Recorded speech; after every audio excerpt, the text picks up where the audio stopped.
permutation is just another word for an arrangement. Let's start off with a very simple example. How many different permutations of the letters A and B are possible? Well, we see that there are only two permutations of two objects. In this case, the objects are the letters A and B. So the answer is 2. It's very easy, obviously. But let's just break this down so that we can handle more complicated examples later. You see, there are two ways that we can select the first letter to fill the first position.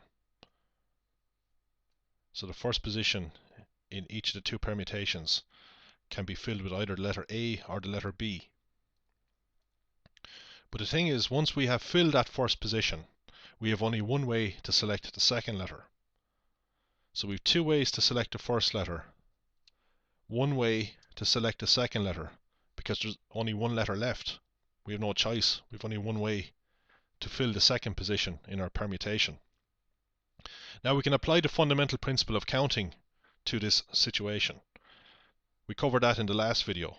It says that if we have m ways of doing one thing and n ways of doing another thing, then we have m times n ways. So here m is 2, n is 1. So if we have two ways of doing one thing, one way of doing a second thing, then we have 2 times one way of doing both things. But 2 times 1 is just 2. So really this question is just an application of the fundamental principle of counting.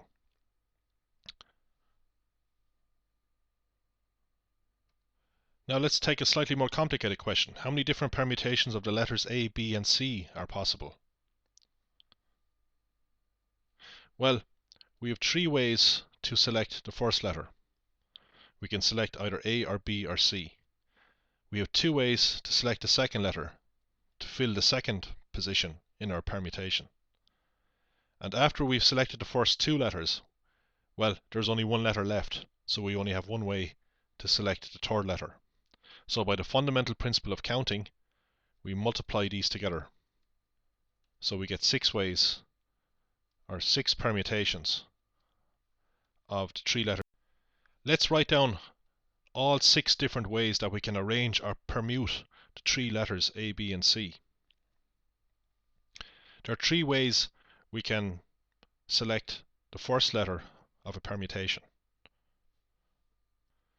We could select the letter A, or we could select the letter B, or we could select the letter C. After we've selected the first letter, we have 2 ways to select the second letter. So suppose we had selected letter A, then we can only select B or C. Let's suppose that after selecting A, we selected B. Well, of course, the other option is that we had selected C. So I better list that. So we could have A first, C second. If B was the first letter that we had selected, then the second letter is one of 2 possibilities. It's either A or C. So it could be A or it could be C. So we could have BA or BC. If C was our selection for the first letter, then we see that there are 2 possibilities. We could have either CA or we could have CB. Now let's look at the third letter. Well, suppose that our first 2 letters were A for the first position, B for the second position. Well, we have no choice but to put C for our third position. So we've only got one way to select that. Similarly, if our first letter was A, our second letter was C, third must be B. If B is first, A is second, we have to have C here. B first, C second, we must have A here. C is first, A is second, we must have B here. C is first, B is second, we have to have A here. So now I've covered all the possibilities, all 6 ways of arranging or permuting the 3 letters A, B and C. Let's look at some notation. The number of ways of permuting or arranging 3 objects is written 3 with an exclamation mark. We read this as 3 factorial. That's what we call this. So 3 factorial, as you can see, is equal to 6. So we just take 3 and multiply all the way back to 1. In general, the number of ways of permuting n objects is written n factorial. So if we have 4 objects, the number of ways of permuting 4 objects is 4 factorial. If we work this out, we get 4 times 3 times 2 times 1, which is 24.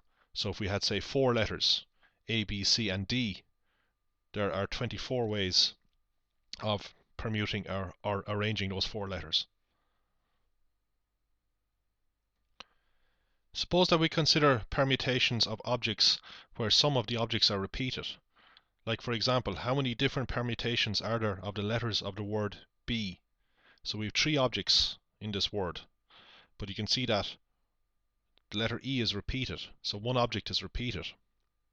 Let's just write out all the different permutations. It's quite easy to write them out because we've so few of them. So this is one permutation, just the word B itself. Another permutation would be E, BE. And the last one is actually EEB. So you see we have 3 different permutations. Now, if the 3 letters had been distinct, we would have had 3 factorial different permutations. We would have 6 different permutations, like we saw in an earlier example with the 3 letters A, B, and C. We had 6 ways of arranging them. But here we have obviously less than 6. We've only got 3 ways. So let's just see this example in more detail. Let's suppose that we label the repeated objects with the subscripts 1 and 2. So E is a repeated object. So to distinguish the E's, we just call one of them E1 and the other one E2. And let's pretend that we have 3 different objects here, and we are arranging 3 different objects. Let's just write out all the different permutations as if we're dealing with 3 different objects. So let's keep B at the start and arrange these two. So we get E2, E1. So this is the situation where B is first, and we have exhausted the possibilities for when B is first. Let's consider the situation where E1 is first. Well, if E1 is first, we could have B second, and then we must have E2 third. If E1 is first, we could have E2 second, then we must have B third.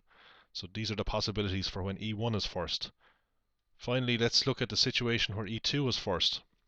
We could have E2 B E1, or we could have E2 E1 B. So of course we have 6 of them, as we saw in an earlier example for 3 objects. We have 3 factorial, 3 by 2 by 1 ways, which is 6. But now, if we assume that E1 and E2 are identical, we can see that this permutation is identical to this permutation here. If we just interchange the E's, these are really the same. Let's look at other ones that are the same. Well, we see that this one here is really the same as this one. We interchange the E's. And finally, these two are the same.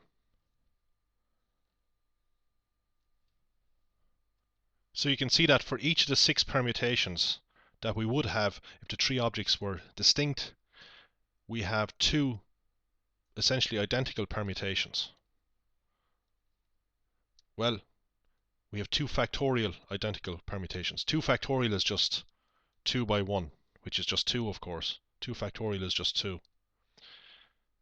So that's because we have 2 identical objects. If we had 3 identical objects, suppose we had E1, E2, and E3, then we would have 3 factorial, essentially identical permutations.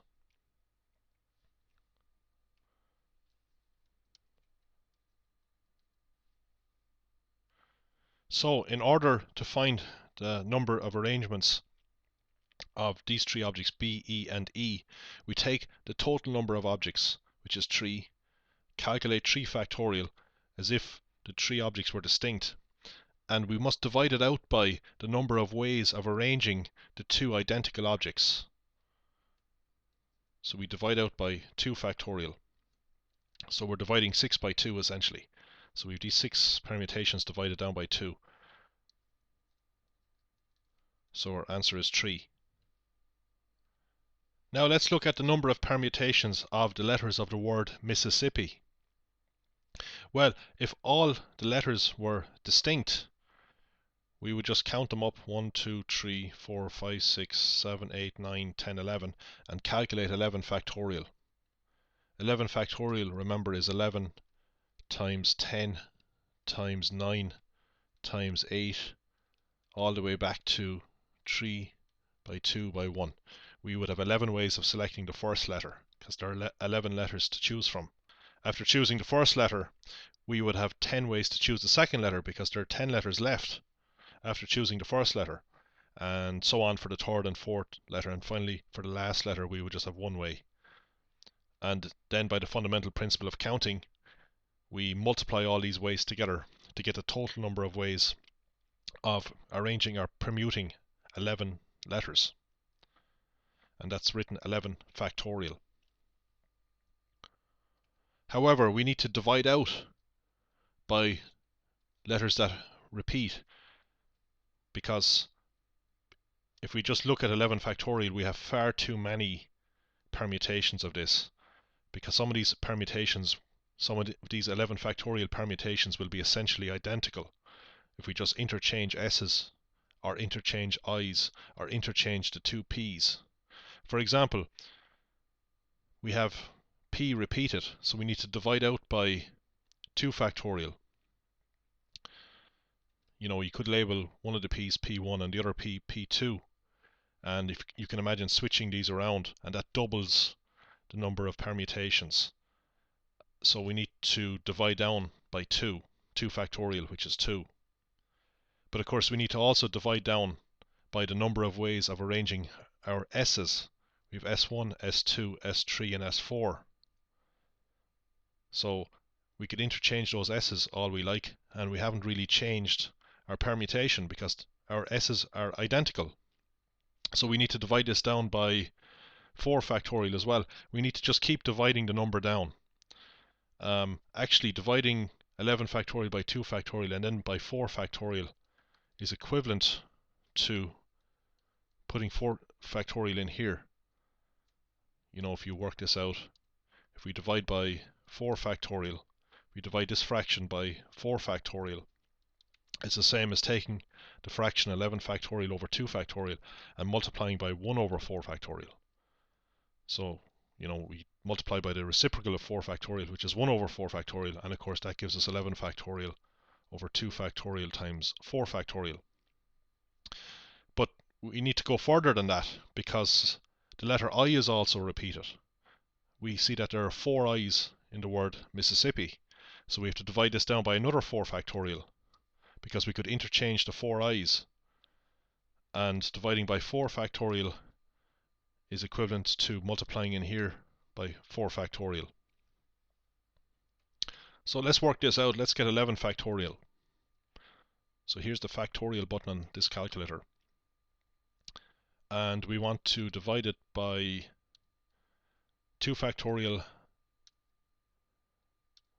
times 4 factorial times another 4 factorial, and we have to have that in brackets. 2 factorial is just 2 actually. We could just put 2 here. Okay, let's calculate this. We get 34,650 different permutations of the letters of the word Mississippi. Of course, if we had labeled all the s's, S1 to S4, labeled the p's, P1 to P2, and labeled the i's, which I haven't done here, I1 to I4, then our answer would be 11 factorial, which would be a much larger number than this number here, of course.